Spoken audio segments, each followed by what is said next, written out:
अस्सलाम वालेकुम, this is Usman Ahmad. आप देख रहे हैं हम न्यूज़ का डिजिटल प्लेटफॉर्म।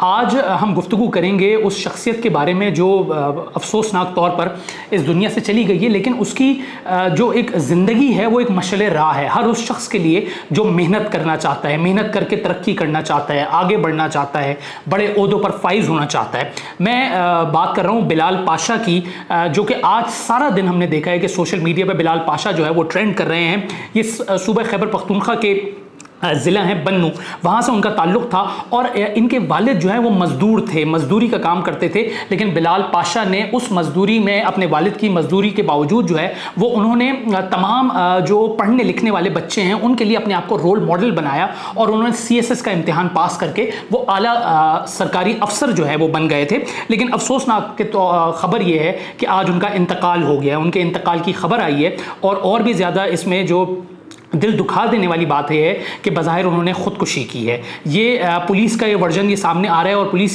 को ये लग रहा है कि जी ये ख़ुदकुशी की गई है और पोस्टमार्टम उनका हो चुका है, मेडिकल रिपोर्ट का इंतज़ार है। लेकिन बादियों नज़र में जो पुलिस का मौक़िफ़ है वो यही है कि जी बिलाल पाशा ने ख़ुदकुशी की है। अगर इनकी मैं कहानी भी आपको तफसीलन बताऊँगा कि क्या शानदार ये दास्तान है, तो ठीक है वो अल्लाह ताला को प्यारे हो गए, लेकिन हमें उनको अच्छे अल्फाज में याद करना चाहिए और उनकी ज़िंदगी से और उनकी मेहनत से हमें सीखना चाहिए।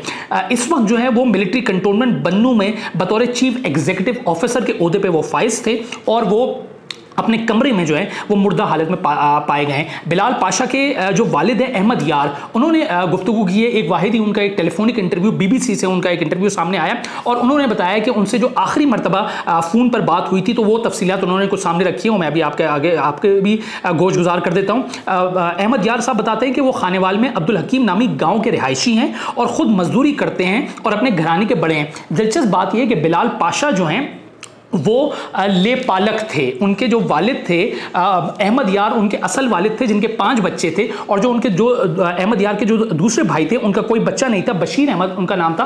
तो अहमद यार ने बिलाल पाशा को अपने इस भाई को दे दिया गया था। अगर आपको याद हो कि 2019 में बिलाल पाशा ने एक वीडियो बनाई थी जिसमें उन्होंने अपनी पूरी दास्तान बनाई थी, तो उनके साथ जो वालिद खड़े हुए थे वो बिलाल पाशा के ले पालक वालिद थे, यानी वो उनके असल वालिद के भाई थे। ये बड़ा दिलचस्प फैक्ट है।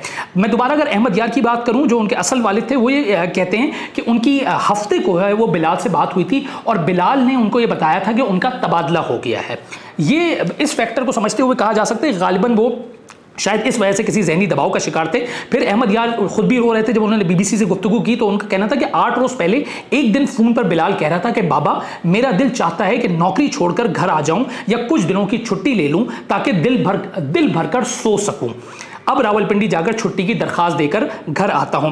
बिलाल की जब अचानक मौत की खबर हुई तो ये अक्सर अफराद के लिए इसलिए भी चौंका देनी थी कि ना सिर्फ ये जवान मौत के अलावा जो उनकी जद्दोजहद थी उसने सबको हैरान किया कि ये एक इतना ज़बरदस्त लड़का जो कि इतने बड़े ओहदे पर फाइज हो गया था, इतनी मेहनत करके उसने एक अचानक अपने आप को या उसकी मौत वाक़ई हो गई है। तो इसने पूरी पाकिस्तान में, तो समझता हूँ तमाम जो पाकिस्तान के जो नरम दिल रखने वाले शहरी हैं उन सब का दिल जो है वो पसीज गया है ये खबर सुनकर।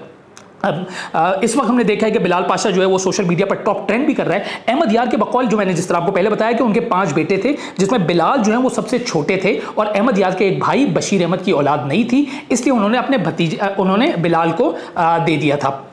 और ये ज्वाइंट फैमिली होने की वजह से बिलाल की बेसिकली परवरिश इन दोनों खानदानों में हुई थी। अहमद यार के जो असल वाले थे उनके खानदान और जो उनके भाई थे बशीर अहमद उनके खानदान, दोनों ने मिलकर परवरिश की थी। अहमद यार बताते हैं कि इतवार के रोज़ फजर की नमाज के वक्त जो है बिलाल ने उनको फ़ोन किया था और वो हैरान हुए थे कि इस वक्त तो वो फ़ोन नहीं करता, मालूम नहीं क्या बात है। फिर उन्होंने कहा कि उसके बाद बिलाल की अपने दोस्त से बात हुई थी और वो ये बता रहा था कि वो इस्लामाबाद जा रहा है, अगर किसी चीज़ की ज़रूरत हुई तो बताएगा। उसके बाद जब उन्होंने खुद बिलाल को फ़ोन किया तो बात नहीं हो सकी क्योंकि बिलाल ने फ़ोन नहीं उठाया और यही वो उन्होंने समझा कि वो शायद वो सो गया। इस तरह फिर दोबारा उन्होंने 11 बजे और 12:30 बजे दोबारा कॉल्स की, लेकिन बिलाल ने फ़ोन नहीं उठाया, जिस पर उनको फिक्र लाहक हुई और फिर वो रात गए भी मस्जिद में बैठकर बिलाल को फ़ोन करते रहे, यानी उसी इतवार की रात को देर रात तक वो फ़ोन करते रहे, लेकिन राब्ता नहीं हो सका। और उन्होंने ये सोचा कि बिलाल उठेगा तो ये देखेगा कि बाबा ने इतनी कॉल्स की हैं तो खुद फ़ोन करेगा, लेकिन बिलाल ने फ़ोन नहीं किया। ये उनके वालिद बता रहे हैं और रोते हुए बता रहे थे। अहमद यार ने बताया कि बिलाल के एक दोस्त को फ़ोन किया, जिसने कमरे में जाकर देखा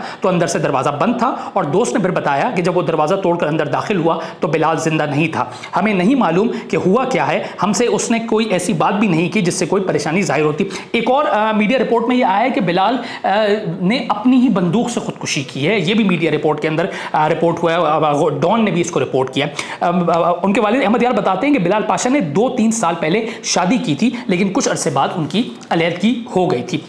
अच्छा, मैं अब ये जो बिलाल के साथ जो बीती है वो तो जब पोस्टमार्टम रिपोर्ट आएगी तो असल हक़ाइक़ भी सामने आएंगे कि वो आया ज़हनी दबाव में थे, किस में थे। लेकिन जो बिलाल की जो कहानी है, जो बिलाल की एक स्टोरी है, वो एक रोल मॉडल स्टोरी है और इस पर इसको कोई इनकार नहीं कर सकता। वो अपने जो मुंह बोले वालिद हैं बशीर अहमद, उनके साथ ईंटों की दीवार के साथ, जो मैं वीडियो की बात कर रहा हूँ, जो बिलाल ने एक वीडियो बनाई थी ईंटों की दीवार के साथ खड़े होकर, अगर आप वो वीडियो देखें तो उसने अपने वालिद के गले में हार भी डाला हुआ है और पीछे दरख्त वगैरह हैं, तो वहाँ पर वो गुफ्तगू कर रहे हैं। तो उन्होंने बताया था कि बिलाल पाशा ने इस दौरान अपनी जद्दोजहद की पूरी कहानी सुनाई थी, जो कि सोशल मीडिया पर वायरल हुई थी। सन 2019 में सीएसएस के इम्तिहान में वो 85वें नंबर पर पोजीशन पर आए थे। बिलाल की कहानी इसलिए भी अहम है क्योंकि उस वक्त ये कहा जाता था कि सीएसएस के जो इम्तिहान पास करते हैं वो एलीट क्लास के बच्चे होते हैं, असर रसूख रखने वाले बच्चे होते हैं। लेकिन जब एक मजदूर के बेटे ने ये पास की तो लोगों ने उसको बहुत खुशी का भी इजहार किया और बड़े हैरान भी हुए।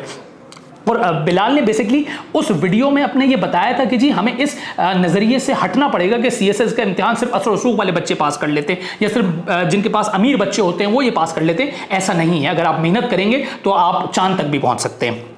सीएसएस का इम्तिहान पास करने से पहले वो 17वीं ग्रेड की मुख्तलिफ सरकारी नौकरियां कर चुके थे। उनके मुताबिक अपने वालिद के कहने पर ही वो सरकारी नौकरी की जानिब राग़िब हुए थे। मैं बिलाल पाशा की जो उन्होंने अपने ज़बान में उस वीडियो में की थी, मैं वो सिर्फ आपके सामने बयान कर रहा हूँ, या आप समझ लें कि मैं उस वीडियो की मंजर कशी आपके सामने पेश कर रहा हूँ। वो ये कहते थे कि अपनी मुसलसल जद्दोजहद की कहानी वो बताते हुए कहते हैं, ये मेरे काबिल फ़ख्र वालिद बशीर अहमद है, जिन्होंने सारी ज़िंदगी मजदूरी की। अल्हम्दुलिल्लाह मुझे फ़ख्र है कि मैं एक मजदूर का बेटा हूँ। मेरे ख़ानदान में सिर्फ 2-3 लोगों ने मैट्रिक किया है और उसके बाद कोई भी इंटर तक नहीं पहुंच सका। मेरे वालिद और वालदा दोनों ने ही बाज़ाब्ता तालीम हासिल नहीं की। अहम बात यह कि जो बिलाल की वालदा हैं उनका भी इंतकाल हो गया था और उन्होंने अपनी वालदा का जिक्र हम न्यूज़ में वो आए थे, हम न्यूज़ का प्रोग्राम है सुबह से आगे मॉर्निंग शो, उसमें आए थे और उन्होंने अपनी वालदा का वहाँ पे कैसे जिक्र किया था, मैं आगे चल के ये भी आपको सामने रखूँगा। अच्छा, बिलाल ने ये बात बताया कि उन्होंने मकतब स्कूल से प्राइमरी तालीम हासिल की थी, फिर सरकारी स्कूल और कॉलेज से मैट्रिक और FSC मुकम्मल किया। मकतब स्कूल सिस्टम बेसिकली होता है कि मदरसों में जो है वो स्कूल के तौर पर ही, मदरसों को जो है वो स्कूल के तौर पर ही पेश किया जाता है और ये मसाजिद में स्कूल बनाए जाते हैं। और अहम बात यह कि छठी जमात में उस मकतब स्कूल में छोटी ABC और बड़ी ABC पढ़ाई जाती है, यानी ये लेवल होता है तालीम का। इस के बावजूद बिलाल जो है वो CSS इम्तिहान पास कर गए। ये क्या शानदार एक उनकी एक अचीवमेंट थी। उन्होंने बताया कि फैसलाबाद की ज़रा यूनिवर्सिटी से वो तालीम हासिल की और ये भी लगातार सरकारी तालीमी वज़ाइफ उनको मिलते रहे, स्कॉलरशिप्स उनको मिलती रहीं, यानी वो पढ़ने में इतने ज़्यादा स्मार्ट थे। फिर वो लाहौर पहुँचने के बाद अपने ऐसे तलबा के लिए साथी SS टाइपर्स के साथ मिलकर लेक्चर्स का इंतजाम करूंगा। ये उन्होंने मिशन अपना जाहिर किया था, जो अच्छी एकेडमियों के दाखिले की इस्तात नहीं रखते। उन्होंने ये वादा किया था कि वो एक यूट्यूब वीडियो बनाएंगे, यूट्यूब चैनल बनाएंगे और फिर उन्होंने वो चैनल बनाया जिसका नाम है लर्न विद बिलाल, यानी वो आज भी वो चैनल मौजूद है। और कहा जा रहा है कि उन्होंने 9 रोज़ पहले भी एक वीडियो बनाई थी जिसमें उन्होंने CSS की स्क्रीनिंग टेस्ट यानी MCQs बेस्ड प्रिलिमिनरी टेस्ट जिसको MPT के हवाले से भी उन्होंने रहनुमाई की थी। यानी वो वीडियो 9 दिन पहले उस शख्स ने बनाई है और 9 दिन बाद वो इस जहान फ़ानी से कूच कर गया। अल्लाह जाने उसके ऊपर क्या भी थी। मैं आखिरी में, अगर वो हम न्यूज़ में वो आए थे, हम उनको याद रखेंगे हमेशा और हम अल्लाह से दुआ करेंगे कि अल्लाह ताला उनको अपने जवारे रहमत में जगह दे और उन जैसा हर इस मुल्क के नौजवान और हर इस मुल्क के बच्चे को बनाए कि वो तालीम को जो है वो अपना जेवर बनाए और जद्दोजहद करके, जुस्तजू करके तालीमी मैदान में झंडे गाड़ें। और बिलाल के साथ जो भी बीती है वो तो ज़ाहिर है जब तमाम ये पुलिस रिपोर्ट और दीगर चीज़ें सामने आएंगी उसके बाद ये वाज़ेह हो सकेगा, लेकिन हम उनके लिए दुआ गो हैं और उनके ख़ानदान के लिए भी दुआ गो हैं। शुक्रिया।